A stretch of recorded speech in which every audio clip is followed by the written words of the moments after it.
Thank you for that talk, Zori. My name is Raymond Hah. For those of you who don't know me, I'll be talking about one arm of emergent spinal conditions. Originally was supposed to be covering all fractures, but that's absolutely way too broad. Even this one is a little bit packed. I'll try to keep it mostly relevant and do a little bit of an overview of some of the specific types of fractures that we see in the cervical spine. For most of us who are here, fractures, when they present emergently, and I saw just based on the attendance list, there were a couple emergency room doctors, but a lot of people are practicing in ambulatory care. So, these obvious fractures where there's fracture dislocations, dislocations of the sacrum, spondyloptosis of S2 on 3.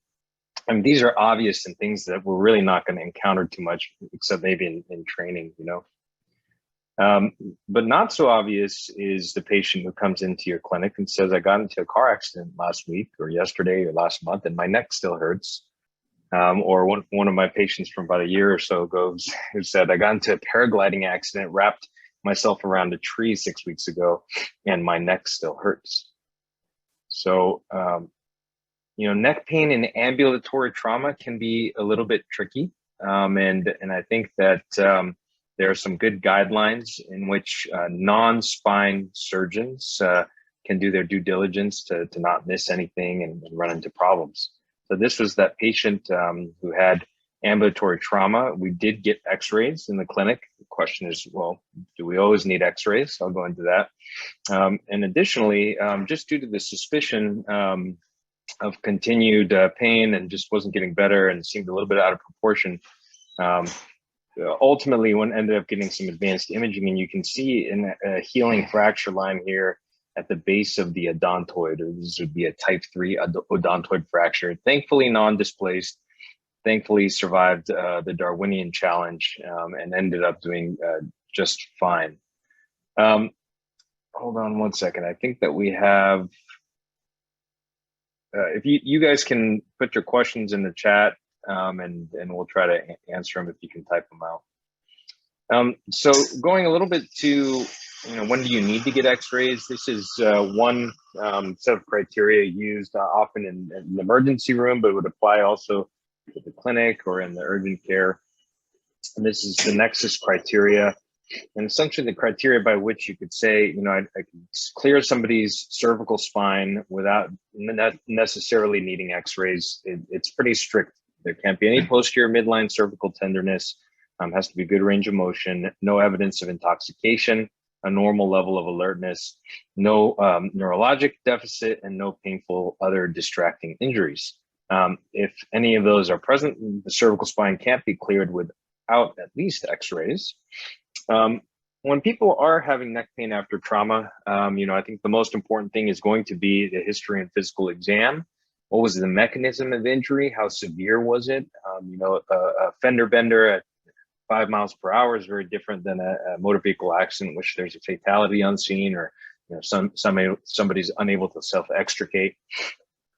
Additionally, the temporal course of somebody's pain, let's say it's milder pain, but it persists or worsens, or somebody who comes in with kind of pain which really doesn't seem to be resolving over the normal time course we would expect it. Any changes in range of motion and fixed kind of deformity, and of course, neurologic deficits, which are very important. At the very least, x-rays, when indicated, should include a very good lateral view. This is the most critical image in trauma. With a lateral view alone, you can actually diagnose up to 85% of cervical spine trauma. If you add the AP views as well as the open mouth odontoid views, which allows you to see C1 and 2 better, it can allow recognition of essentially 100% without needing advanced imaging. Can be done standing or supine, but you really have to evaluate if you can see all the way from C1 to T1. So here you can see a lateral view of the cervical spine, the C1 bone, C2, C3, C4, C5, C6, C7, and then T1. Now, somebody who has broad shoulders, you may not actually be able to see the cervical thoracic junction, and there are other views that can be done. One's a swimmer's view, in which they essentially kind of go into a freestyle stroke with one arm elevated. And if it's really difficult to obtain, then a CT of the neck Somebody who has a very short, stocky, bulky neck is sometimes needed. What is the danger of inadequate imaging? Here's a patient. You can see 2, 3, 4, 5, and really that's about it. Let's say this person had some neck pain. You say, well, everything looks pretty good. Unfortunately, this is a missed C7 fracture with a burst component, and you can see this kind of settled over time and ultimately resulted in some disability in a delayed fashion. Sometimes somebody comes in, they have pretty significant pain, their x-rays look pretty good. If their pain is really quite significant, it's always a safe idea to give them some time, keep them in a brace, and then in a few weeks, take some additional x-rays. You can sometimes identify some subtle ligamentous injuries, for example, in this case, which in the initial x-ray, everything looked okay. Very subtle ligamentous injury became clear after about 2 weeks, and this person had persisting pain and ended up needing a surgical intervention. CT is ordered to evaluate for osseous, detailed osseous evaluation, and it can take a look at displacement, canal compromise, fracture lines, and be a surrogate for some alignment. MRI is indicated in a couple times. Number one, any neurologic deficit and the need to localize where that's coming from. Sometimes we know that there's neurologic compression, but we have to evaluate where it's coming from anteriorly or posteriorly to kind of determine surgical approach and decision making. And then a careful evaluation of disc and ligament. Sometimes there can be injuries in which there are no obvious osseous injuries, but yet there's a significant issue from disc or ligamentous disruption. In this patient, somebody who had jump facets, they were reduced, but you can see that they had some disc herniation here, leading to some neurologic dysfunction, ultimately leading stabilization and decompression. A CT versus MRI, what's the difference? Well, here's a CT in a patient who actually was in the field collar, spontaneously kind of reduced into a normal position.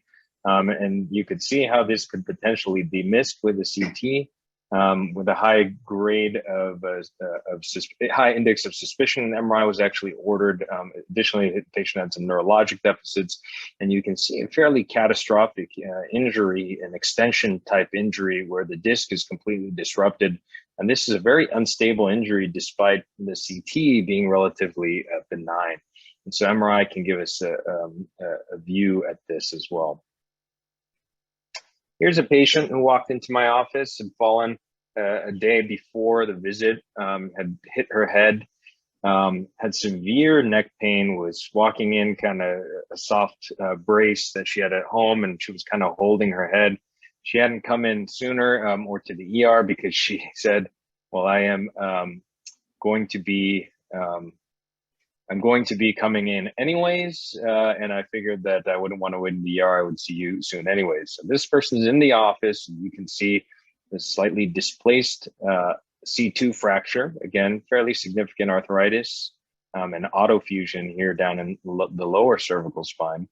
But again, if there's a high level of concern of a patient of yours who comes in and they just really don't look right, you can always immobilize, refer, send to the ER or urgent care.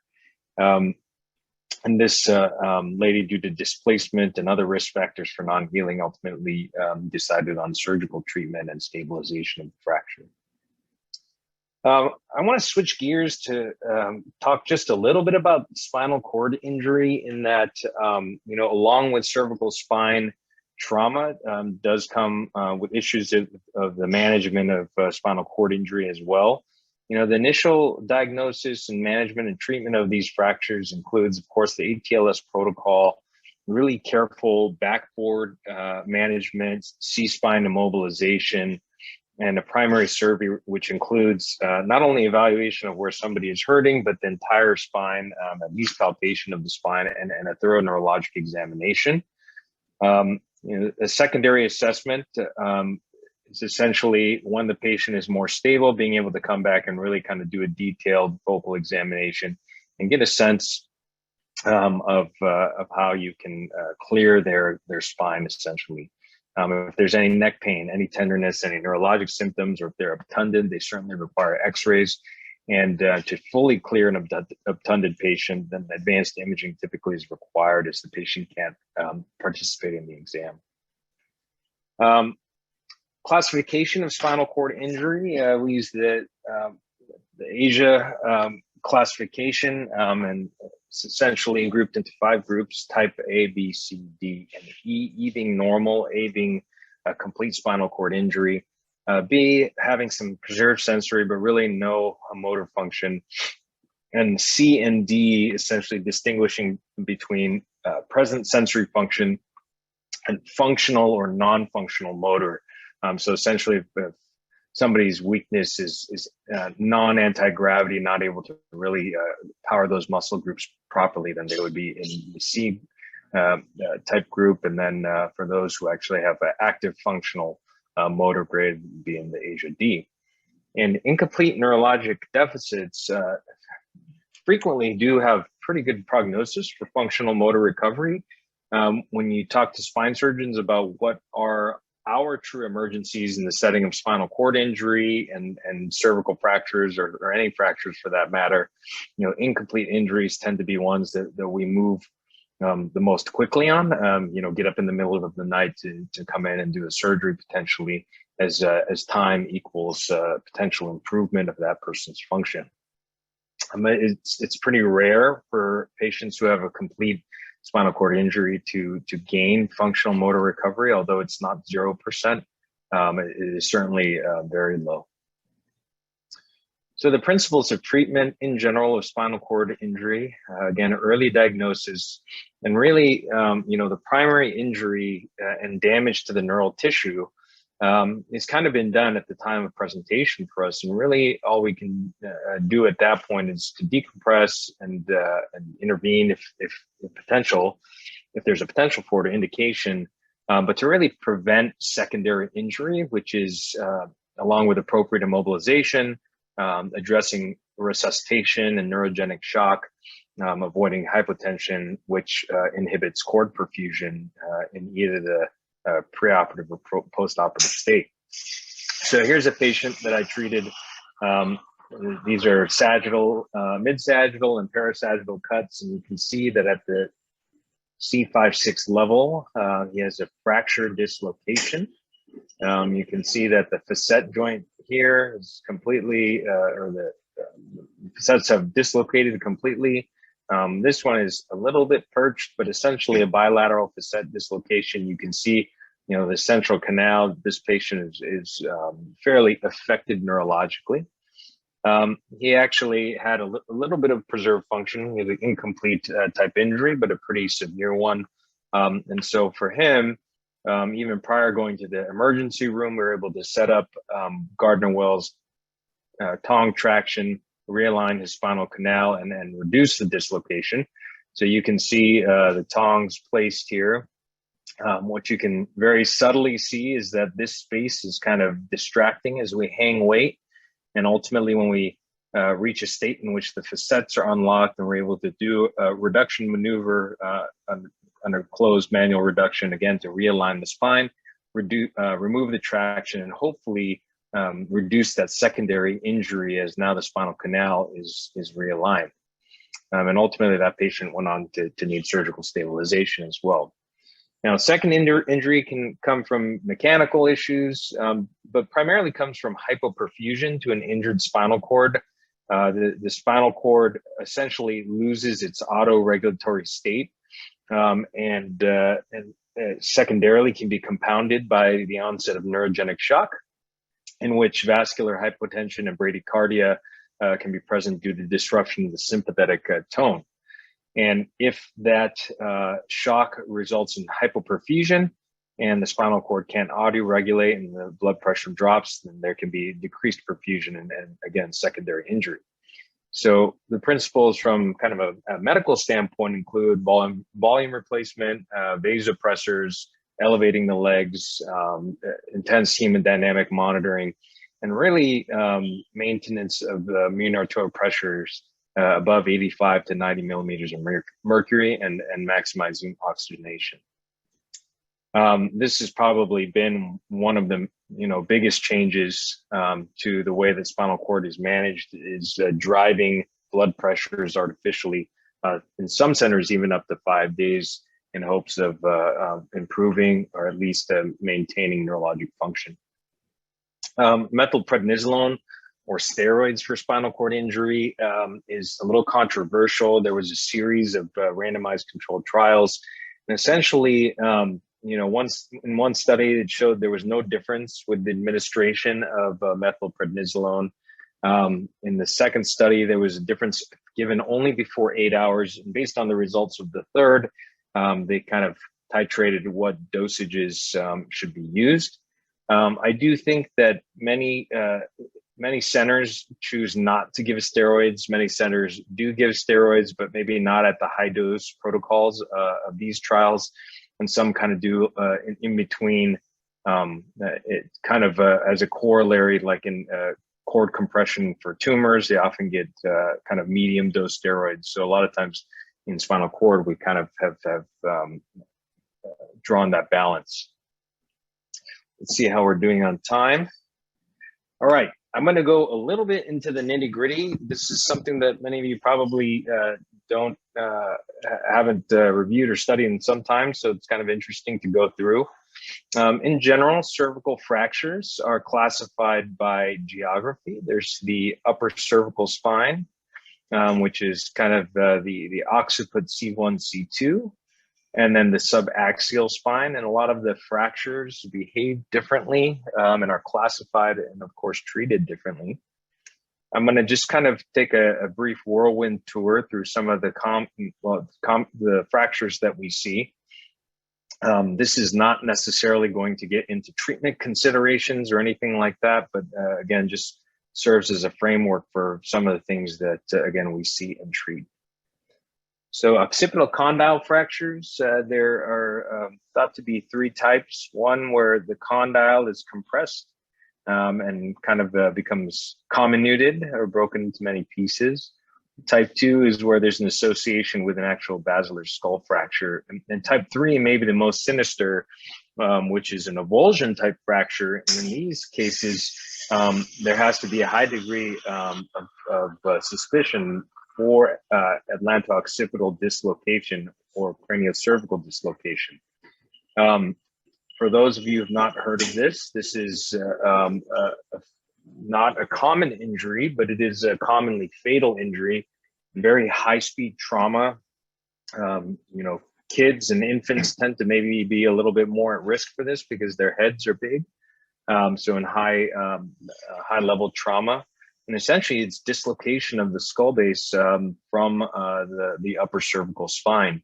And one of the issues is that there's often a missed injury rate. And if it's missed, then it's associated with a high rate of neurologic worsening. So, this is obviously a very high energy trauma. You can see that there's been disruption here almost completely of the C1 from C2. A lot of these are not compatible with life. But in those in which they survive this, early diagnosis and treatment is essential. There's some testing that we can do. One is called a traction or distraction test, essentially under fluoroscopy. You kind of do a distracting force to see if there is more than 2 millimeters of movement, which would be considered abnormal. This is a highly abnormal study right here. The C1 bone or vertebra is shaped obviously differently than the others. It's a ring and it runs around the C2 bone like a peg. It's a ring bearing, and it's held into place by the transverse ligament, which allows it to rotate around. It's essentially kind of a ring bearing between the skull and the C2 bone. And so fractures typically occur with some form of compression or lateral bending in addition, and kind of just like a a pretzel. If you break it in one spot, it tends to kind of break in another, and that's the classic Jefferson or burst fracture, in which you compress, break anterior and posteriorly, and potentially have a splitting or widening of the ring. Additionally, there can be isolated arch injuries or lateral mass injuries, which would be more kind of a lateral bending and compressive force. This is the open mouth odontoid view. A lot of you may not see this that often. Basically, by opening the jaw, you can clear the teeth and have a good AP view of kind of the cranial C1, C2 junction. What you see here is that the lateral masses of C1 are widened and are overhanging here, which means that that transverse ligament, which normally should run from here to here and stabilize and bring these two bones together, is essentially disrupted and is indicative of more instability. Moving on to odontoid fractures, which is actually probably fairly commonly encountered in the community. This is a very common elderly patient fracture, as my patient before, typically happens with a hyperextension type injury.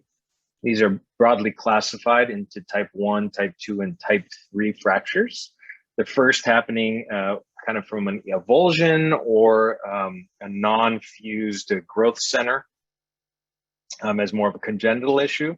But type 2 really being the most common in our elderly population. And again, these happen due to hyperextension, and they tend not to heal because this is a watershed area and the blood supply is not particularly favorable.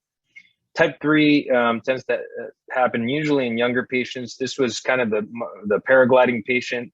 Happens a little bit lower where there's good cancellous bone, and actually this has a good chance to heal at night without major issues. Just some representative examples of kind of a type 1 avulsion. And a type 2 odontoid fracture. Again, non-union rates can be pretty high for these in older patients when they're displaced or angulated, or if they're smokers, and a lot of times these end up needing operative treatment, as discussed before.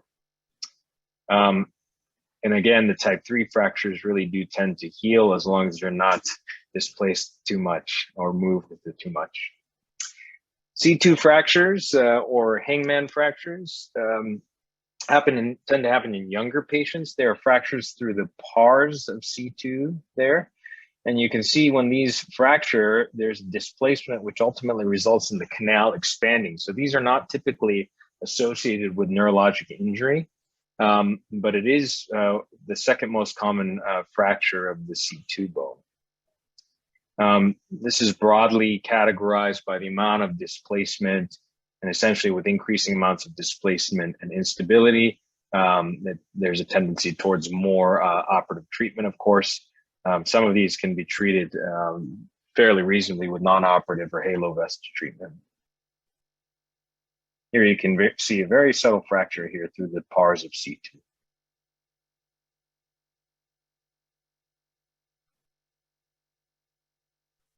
Just some clinical examples of each of the subtypes there.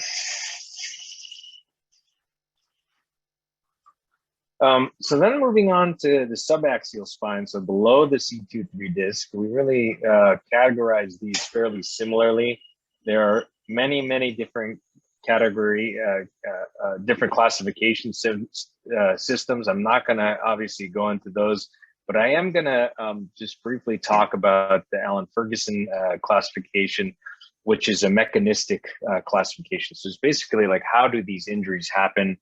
And it broadly categorizes into 7 different kind of moment or movement arms depending on injury. So distraction and flexion, distraction and extension, pure flexion, pure extension, then kind of the compression, flexion, compression, compression, and extension, compression. You can see that when the spine is loaded in different ways, it is going to cause somewhat different fraction patterns. The so-called flexion distraction injury, which is also known as potentially like a teardrop fracture, often results in kind of dislocation of the facets posteriorly, but then anterior translation and kind of fracture off the corner here. So these are all very, these are useful in understanding kind of how these fractures occur, and additionally are useful at times to guide the stability of the fracture and if it ultimately needs surgical intervention.